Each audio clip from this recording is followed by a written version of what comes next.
പരിശുദ്ധ ഖുർആനിൽ പല സ്ഥലങ്ങളിലായി ജീം എന്ന ചിഹ്നം നമുക്ക് കാണാൻ കഴിയും. ഇതുകൊണ്ട് അർത്ഥമാക്കുന്നത് ജവാസുൽ വഖഫ് അഥവാ വഖഫ് ചെയ്യൽ അനുവദനീയമാണ് എന്നതിനെയാണ്.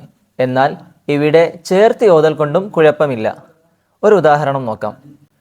ولا يؤوده حفظهما وهو العلي العظيم.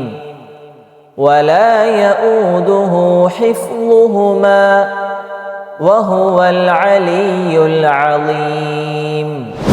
വഖഫ് ലാസിം എന്നത് ഖുർആൻ പാരായണത്തിൽ നിർബന്ധമായി നിർത്തേണ്ട സ്ഥലമാണ്.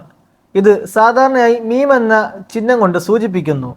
ഇവിടെ നിർത്താതെ ഓതിയാൽ അർത്ഥം തെറ്റുകയോ മാറുകയോ ചെയ്യാം. അതുകൊണ്ട് തന്നെ വഖഫ് ചെയ്യൽ നിർബന്ധമാണ്. ഉദാഹരണത്തിന് ഫലാ യഹ്സുൻക ഖൗലുഹും ഇന്നാ നഅലമു മാ യുസിറൂന വമാ യുഅ്ലിനൂൻ.